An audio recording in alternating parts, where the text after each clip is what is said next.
Get ready for some upbeat banter, plenty of laughs, and a whole lot of love for the game and our team. This is Buds and Blue Jays. And now your hosts, Riley McConnell and Jesse Burrell.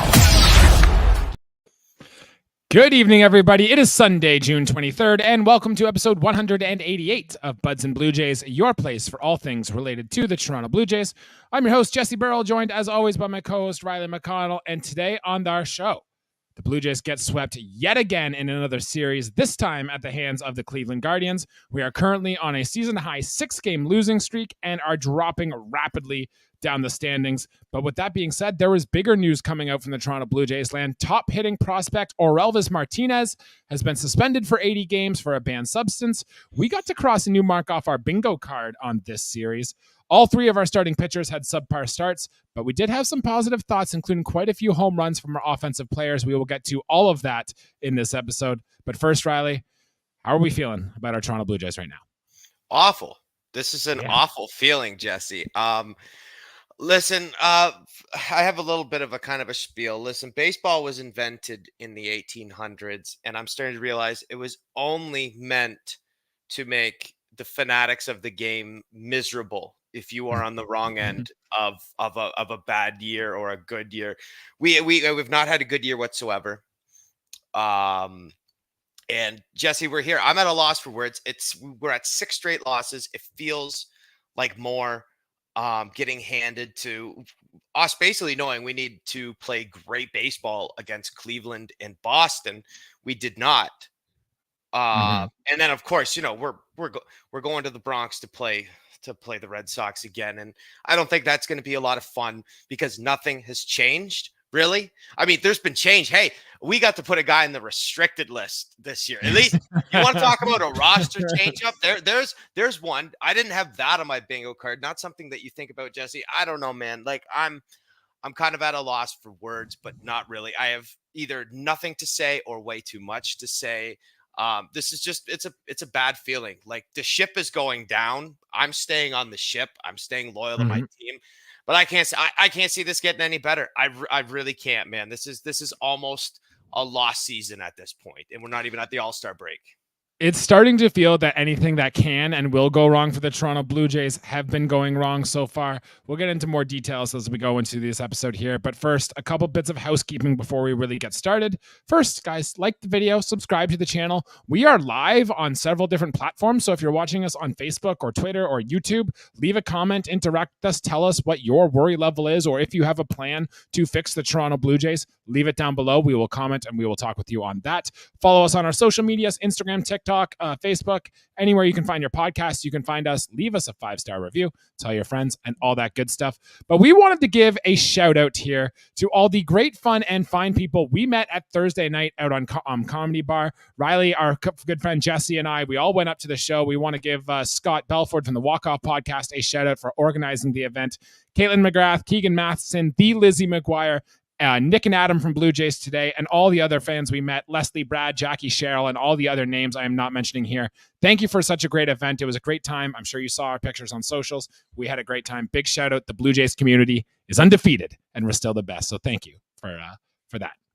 That was a lot of fun. Second month in a row we've gone up, Jesse, and I know we plan on making it a normal thing. Love the Blue Jays kind of community that has developed through this. I know that you and I may be later to the party than some others, but definitely a warm, welcoming type feel, welcomed by all the writers, all the media personnel, podcasters, whoever.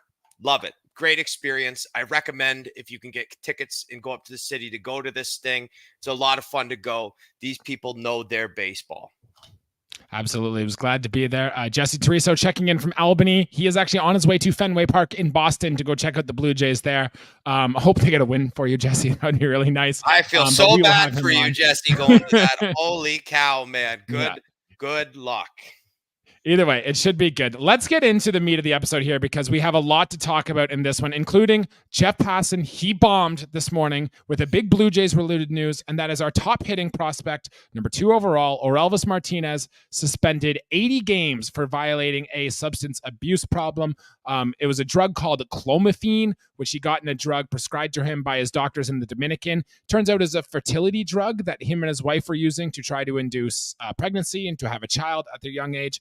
The reports are that this drug test was administered before he came to Toronto. So it would have happened at some point in Buffalo. It just takes a few days for it to come up. And then obviously it was after his time in Toronto when he came up, had his first big league hit and made his first big league error in the field. I had this whole notes on Orelvis Martinez about what I liked about his swing and what I was excited and what I thought we were going to get to see for the future with him. But nope, that is all taken from us. He's going to be out until at least September, and there is a lot of things coming out of this, Riley. I want to get your reaction first. What does this mean for him? What does this mean for the Blue Jays? And what does this mean for the future of this team? Okay, so Jesse, you just hit me with the bam, bam, bam. Bam, baby. This is basically like what happened, what's the now, what's the future look. Mm-hmm. Listen, what this means for the Blue Jays is, let's just pretend you didn't have your number 1 hitting prospect, which kind of sucks.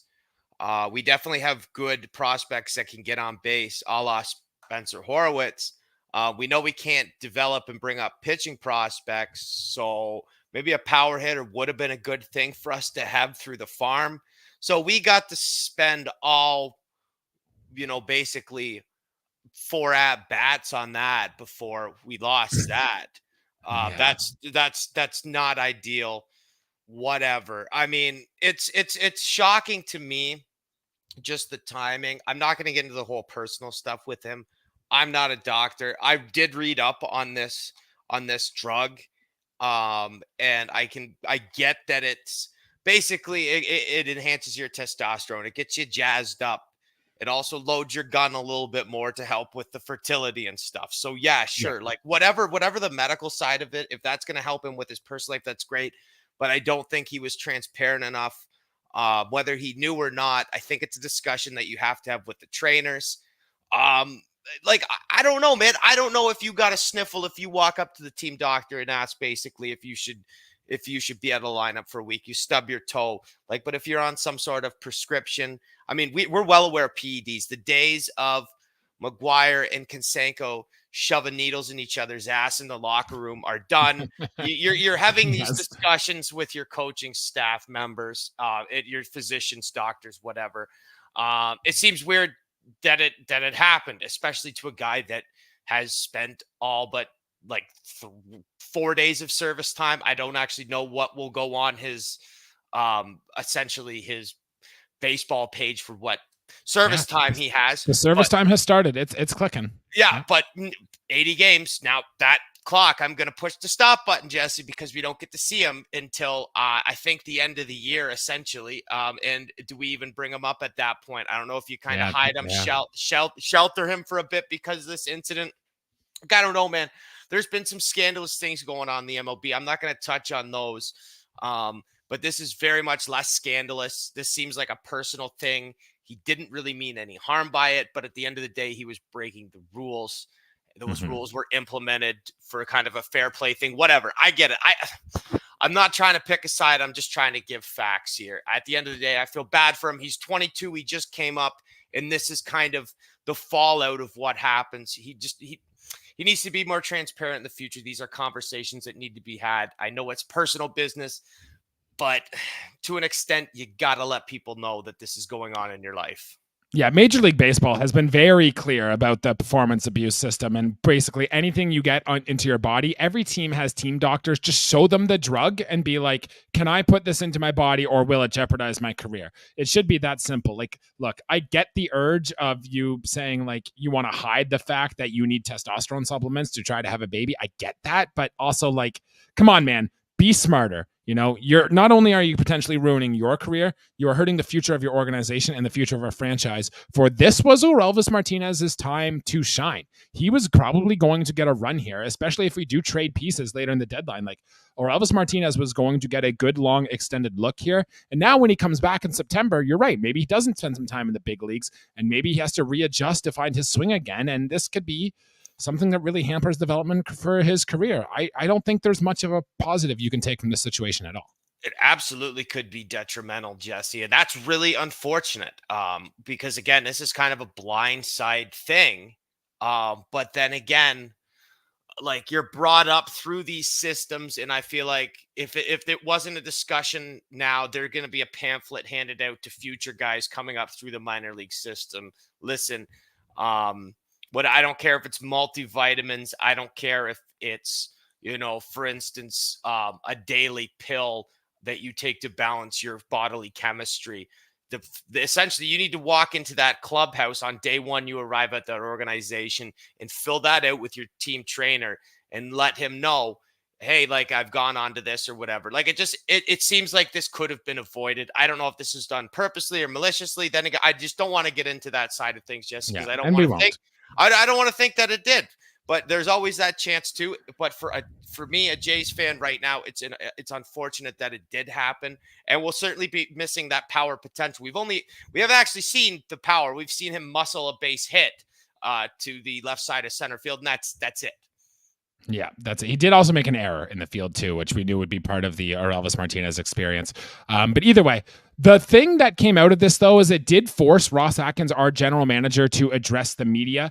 And for the first time all season, the comments Ross Atkins made actually changed tone. This was the first conversation that he had where it wasn't just, oh, we have eternal metrics that think even though George Springer's hitting like a 142, we think he's going to turn it around.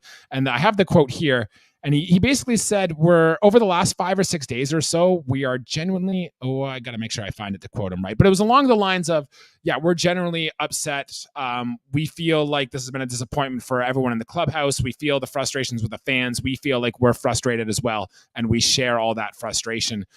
This was interesting to me, Riley, because this to me makes it seem like Ross Atkins has actually like changed his tone now about what he thinks the future of this team would be. And think about it. If you're looking big picture at the Toronto Blue Jays, your offensive sucks. You're like some of your big players you thought you were getting big performances out of have not delivered. Your two best prospects, Orelvis Martinez and Ricky Tiedemann, have missed extended periods of time, so you're not getting help from anyone down there. Your pitching, which lit the world on fire last year, has taken some hiccups in the starting rotation, which we'll touch on in this episode. Your bullpen has allowed the second most home runs in all of baseball. Like, this is a problem for the Toronto Blue Jays. So do you have a thought on the Ross Atkins quote on whether or not it changes anything that this Blue Jays team might do in the near future?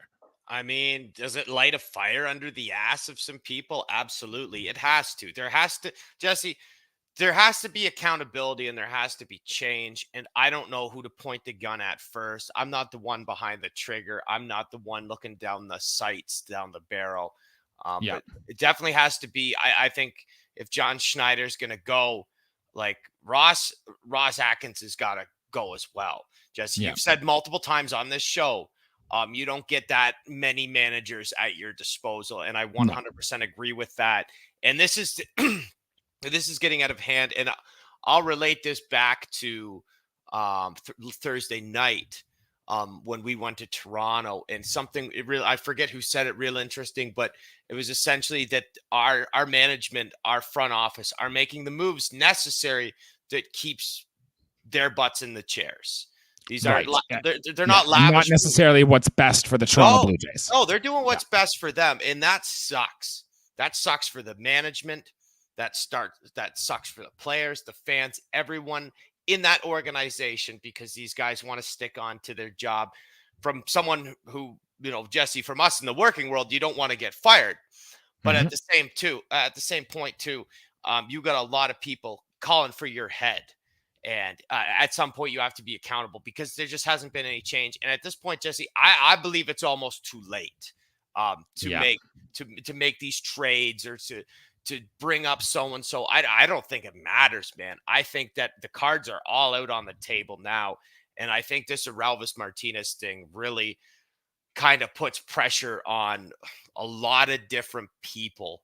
And I think that things in this Jays organization should almost definitely switch up. It has to, Jesse. Like something has to change, or you're going to lose.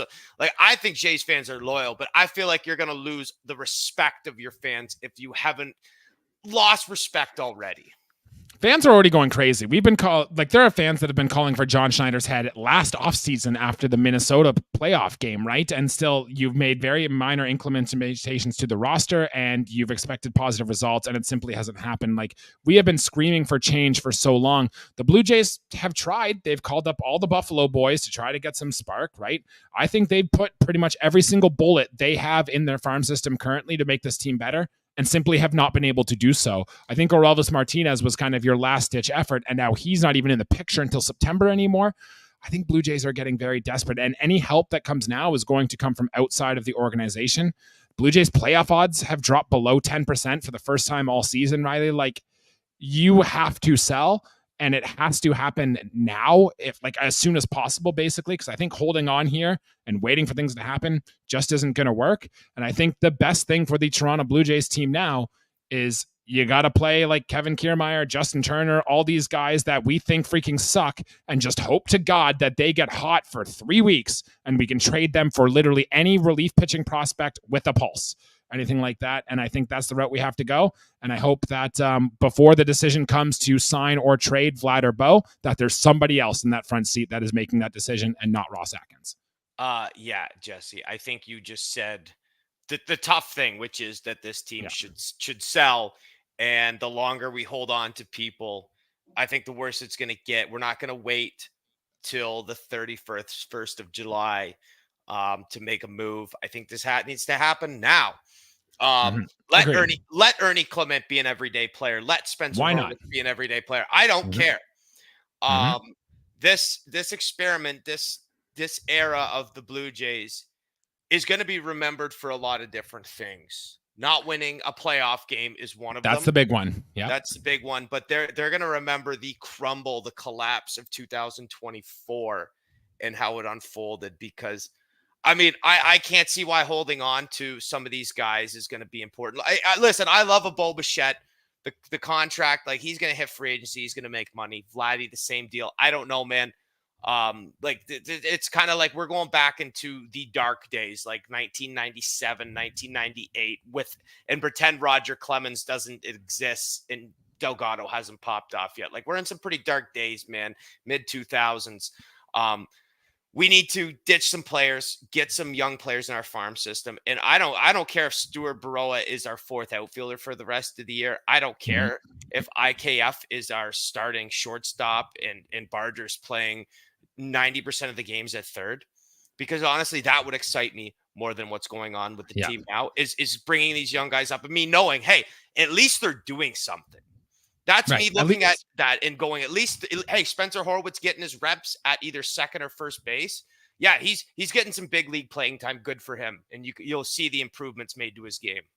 Yeah, and at least you'll be able to see like which players are going to be part of your next core, your next competitive window of Toronto Blue Jays team, which is only going to provide more value to the franchise. Just one more note about this era of Ross Atkins and Mark Shapiro and the things we might remember from this. When they took over, they tore it down. They bought the prospects. When we made the playoffs in 2020 and we didn't make it in 2021, but that was one of our better teams. We thought, okay, they're a little early. They get the playoff experience. They lose now, but they will use this experience to come on and win. And it was 2023, 2024, 2025. These were supposed to be the years the Blue Jays were perennial AL East winners. We were competing for World Series championships all the time. And I think that's what makes this detriment, this fall apart from this Toronto Blue Jays roster, hurt so much more than it really should. And I think that's what stings compared to those teams in the mid-aughts and like late 90s. Yeah, Jesse, it's just so frustrating because and I think you say these names, the pitchers we have signed, the players that we have brought into this organization, and our homegrown talent. It's a total letdown, man. This season is an absolute buzzkill. If you are a lifelong Jays fan, like I'll say this, listen, Jesse, this is a very twisted time in sports for a guy like you and me.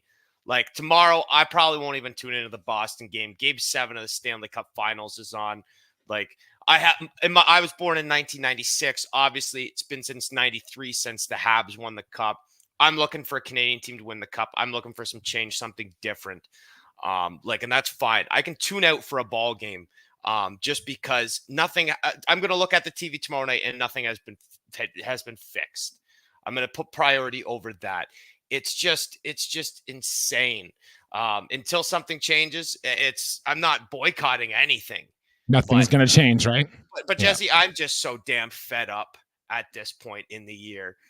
With the could have been, should have been, the excuses. There's no accountability on this team, and there's been no change to fix any of these problems. I agree, man. I'm a baseball sicko, so I will be watching Chris Bassett and Tanner Houck play against each other tomorrow, but it won't be the most exciting part of my day. I will tell you that. Riley, 20 minutes in. Let's talk the series that was against Cleveland. Look, we lost all 3 games, right? That sucked. But let's talk about at least a little something positive. And I have 3 hitters that I think you could really say were leaps and bounds the best 3 hitters of the series. Isaiah Kiner-Falefa, double dong. We had on our bingo card, by the way. I can't believe we've even got one of these marks off our bingo card. People told us Isaiah Kiner-Falefa will never hit 2 home runs in a game. Well, he did it. It's on our bingo card. We're that much closer to getting a bingo there. Spencer Horwitz, who I want to dive into a little bit later, he was really, really good. His game today really, really impressed me. And Vladimir Guerrero Jr., 2 home runs, both off fastballs, both hit to the pull side, both hit for power. Got to be a positive sign from Vladimir Guerrero Jr. All 3 of those players hit 2 home runs each these series. Do you have a takeaway from any of those? Yeah, I think we found out our batting order going into Boston. IKF leads off. Horwitz will hit second, and then Vladdy will hit third. I know that sounds crazy, but if Springer is anywhere near that touch, I'll throw something. Like, at least go with your hot players, Jesse. John Schneider doesn't do that. Come on now. Davis Schneider hit a home run in game 2. He was hitting 8th in game 3. He was hitting 8th. I mean, I get the switch up. That can happen for a game, but there has been so many differences between a guy like Davis Schneider and George Springer. Like, I mean, I've watched so much hatred for George Springer. I even had a funny tweet. A buddy of mine, Dave from Twitter, asked if you could buy any dirt, at the Rogers Center, like game fan. And I said, here, I Googled it. Like, this is the response I got back, and I just sent him a picture of a George Springer jersey. I thought that was extremely clever. Like, I'm sick of it. I'm sick of this, man. Like, get the young kids up, get them hitting in high spots in the batting order. Let's see what happens. Like, don't run me the same crap. If management's going to come out tomorrow and say we're selling, we've been awful this year, we're going to let the kids play. Nothing would make me. Besides basically trading for every best position player in the league and getting 3 aces, nothing would make me happier at this point, because that's not going to happen. That's not how baseball works. Nothing would make me happier at this point than watching the young, inexperienced guys go out there and hustle. Watch Ernie Kalen bust his butt down the first baseline when he hits a routine ball. Watch Spencer Horwitz learn how to play second base and still make hella plays.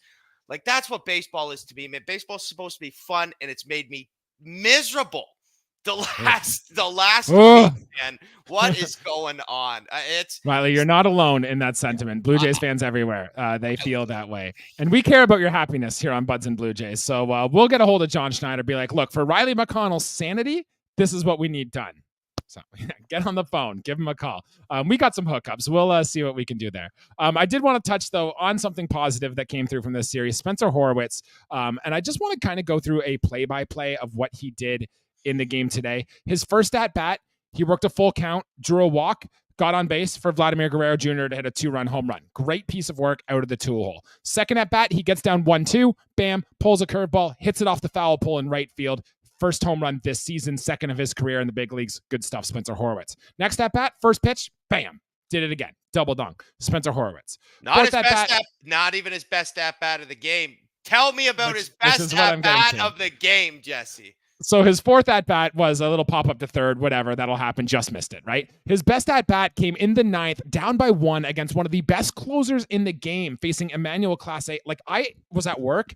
I actively stopped what I was doing and watched every single pitch of this Spencer Horwitz at bat. 7 foul balls, 13 pitches against Emmanuel Clase, and was able to work the walk. Ultimately, he couldn't come in and score to get the tying run across, but that was the most pitches Emmanuel Clase has thrown to a single hitter in any single game in his major league career, and that came from Spencer Horwitz working a hell of an at-bat. So he's a big leaguer. He needs to stay. Like, I'm impressed. I'm floored with what I've seen from Spencer Horwitz. At the start of that at-bat, Emmanuel Clase had no idea who Spencer Horwitz was. At the end of those 13 pitches, he's thinking about that guy. That was incredible. I know it wasn't, first of all, 2 home runs, but I remember watching that. He was the difference between being in an at-bat and not is if you can kind of go back-to-back pitches, and he flip-flopped because he pulled a baseball versus fouled it off the other way as a left-handed stick. Like, he was all over these pitches because just out front of it versus protecting the plate and fouling it off to the other side. Like, he was in this at-bat against arguably, I like the bet. I think he won reliever of the year last year. I know he had the most saves last year in the American League. He throws gas. 102. The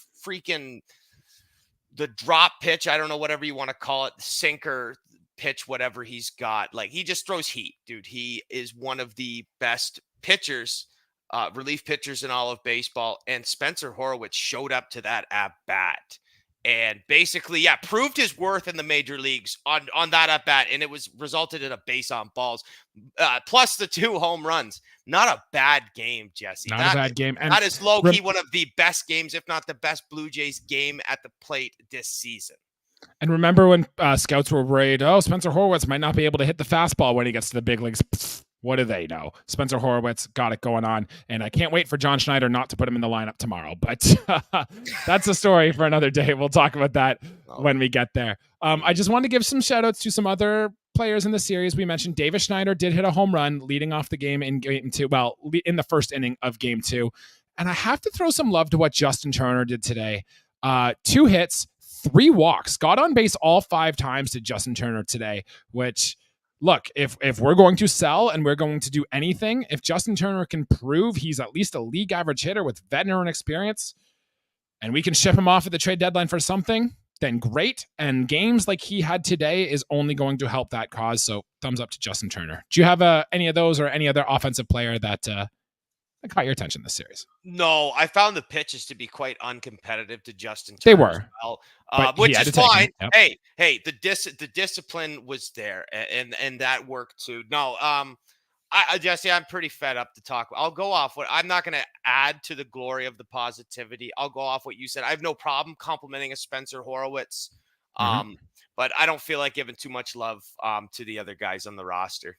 All right, good, because we got other guys to crap on here, and the Blue Jays pitched, or I guess threw a bit in this series, and it was not ideal. Yariel Rodriguez got the start in game 1. He made 6 rehab assignments and had an ERA just under 2, so we thought, all right, Yariel Rodriguez looks good. This could be a great start for him.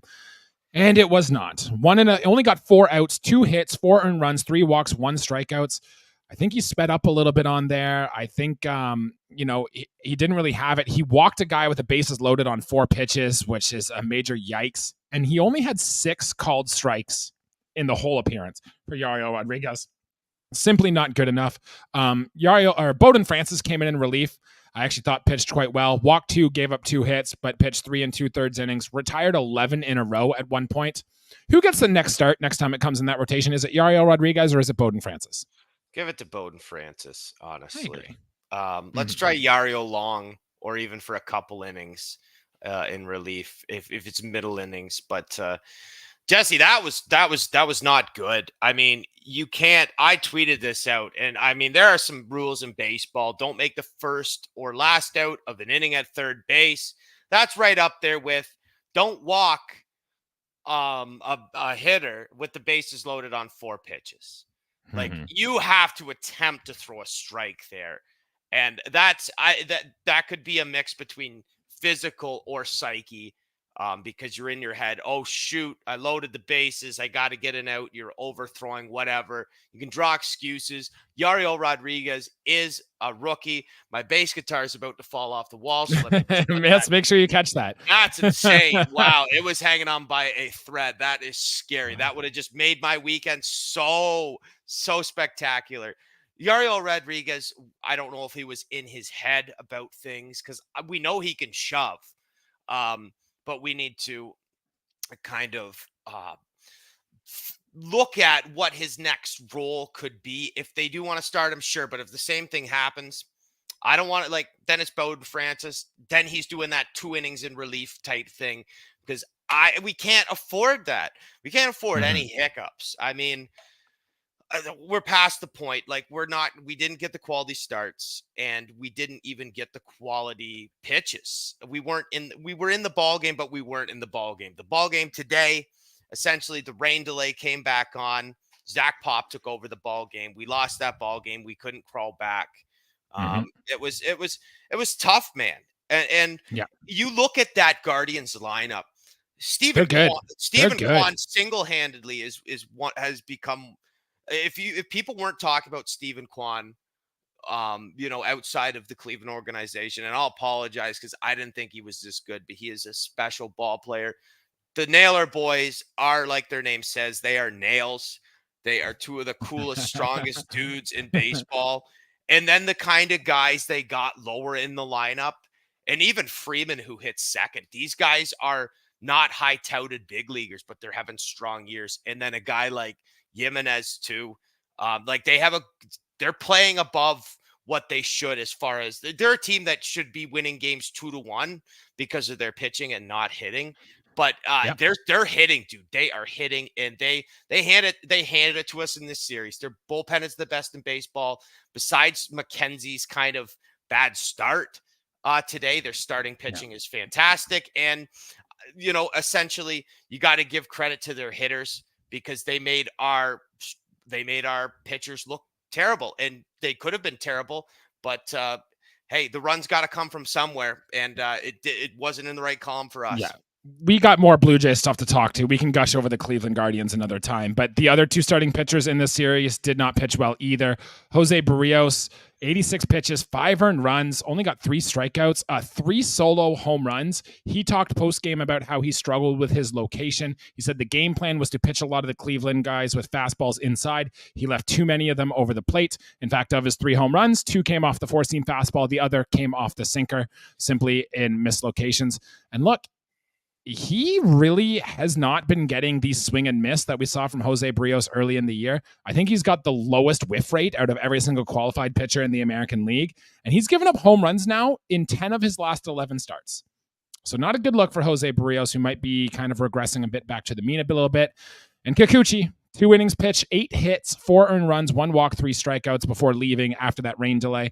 And it was fastball command yet again for Yusei Kikuchi. And he was giving up a lot of hits to lefties like Naylor, Kwan, like these guys you mentioned were really hitting him hard. So if Yusei Kikuchi can't even really pitch this well against these lefties, that's now 4 of his last 6 outs or 6 appearances now that have been a struggle for Yusei Kikuchi. Is there a concern now about our starting rotation? Well, yeah, of course there is. There's red flags being raised on all kind of areas of our team. Starting pitching is no exception. Yeah.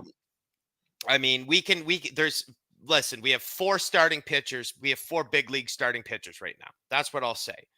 We have Jose Barrios, who can be concerning at times. Bassett, I think, can work. I'm more concerned right now about Kevin Gausman and Yusei Kikuchi than I am Barrios and Bassett. That's my personal opinion. Is Bassett our best starting pitcher right now? Listen, I think that he's possibly been more consistent than Barrios. But they still over his last 11 starts.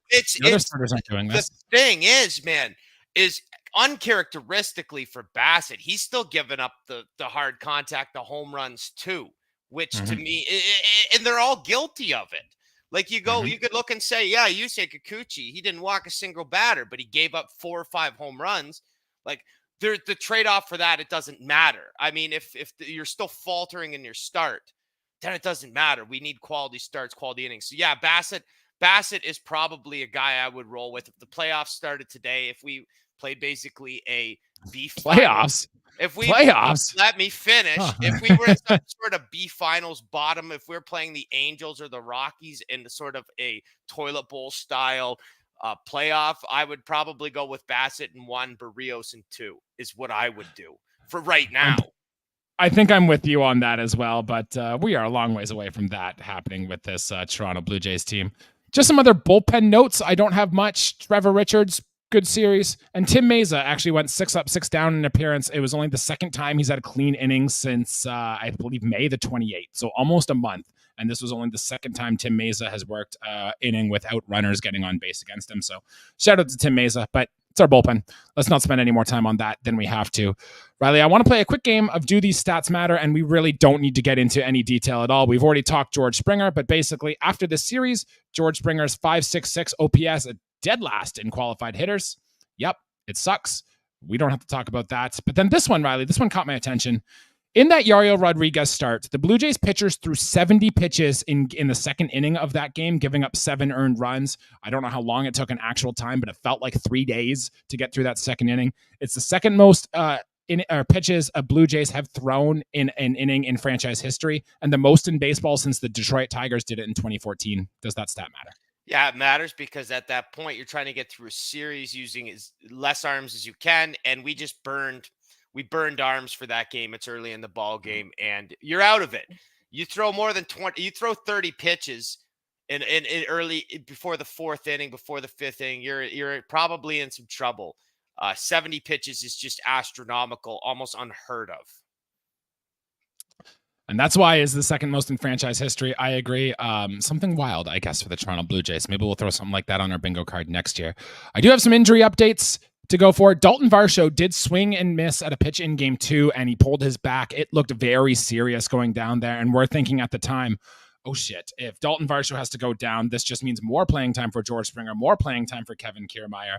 We did see Stuart Baroa come up, which we don't really have time to get into him, but he was hitting well in Buffalo, stole 30 bags, almost did hit 7 home runs. Maybe we'll see him get a little bit of a run here. In fact, he's probably the only player on the Toronto Blue Jays roster who's actually like in a great mood this weekend, with everyone else being struggling. But we will see some Stuart Baroa. But it does sound like Dalton Varsho is feeling better than expected. He'll probably sit for a little bit, but we'll see some more time.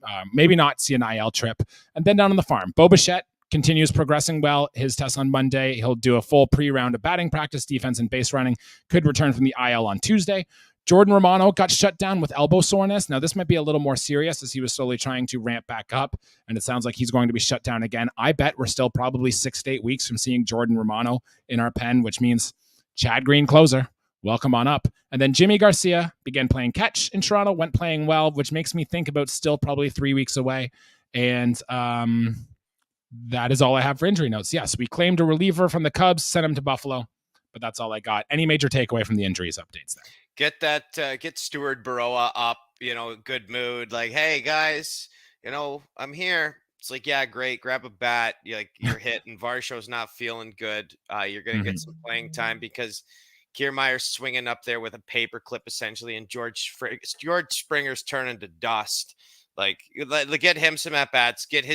Use his good mood, whatever he came up with. Use that mojo. And hopefully, get some hits for us. Maybe steal some bags. Also, Justin Turner got caught stealing again. Yeah. But we're not going to talk about that. But he has like half of our caught stealings this year. So basically, we need to glue Justin Turner's foot to the base until the ball is put in play, because that just makes me mad. I don't know how crucial it was to the outcome of the game. At the end of the day, it doesn't matter. We suck. Justin Turner, just don't go anywhere.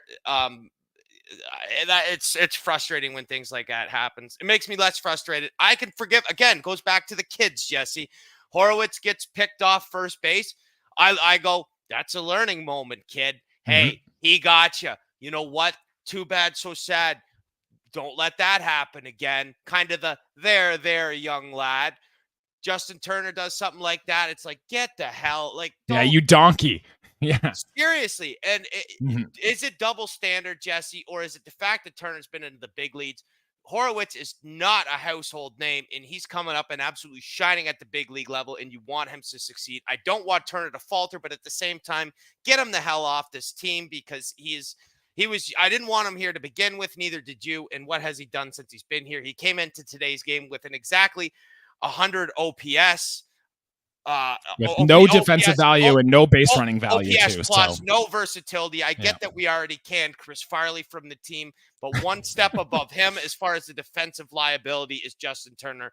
Like, hey, if you're going to be a DH, don't be a Justin Turner type DH. Like, yeah. I'm fed up with it. Jesse, geez, we have almost been talking for 40 minutes, man. We got to get out of here. This is too much. We've had too much to say. We're getting heated. I don't want Riley to light something on fire here. But I have some big news. I didn't even tell you this before the show.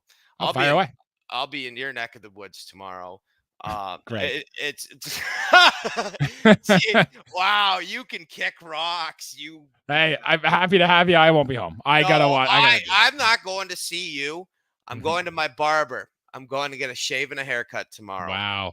Vladimir Guerrero Jr. gets a haircut, gets 2 home runs. Riley McConnell is going to cut the locks. That is breaking news, Riley. Why did we wait till 40 minutes in this episode to bring that on? Wow. Because I was waiting, Jesse. Geez, do you not know how to write a book or a screenplay? You got to wait. We did podcasts, not articles. If I would have said that 2 minutes in, everyone would have left. No, right. I'm gonna get a haircut. Let me know if you want me to save you a curl there, Jesse. Well, you can include that in with your patch of dirt from the George Springer jersey that you're yes, I can. I'll mix that up. I'll throw it up to my buddy Dave. I'll let him know on Twitter.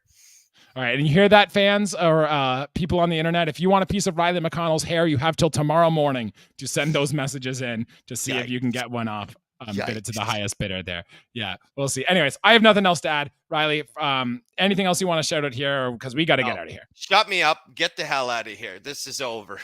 All right, to everyone listening, thank you very much. We will be back to recap the series in Fenway against the Boston Red Sox. Our pal Jesse Turiso has boots on the ground in Fenway, so we will try to get him on our next episode to tell us all about it. And hey, maybe, just maybe, the Blue Jays might actually win a game. Who knows? Who knows? If it happens, we'll talk about it. For Riley McConnell, I'm Jesse Burrow. We'll see you next time. Let's go Blue Jays. To the frickin' Lou.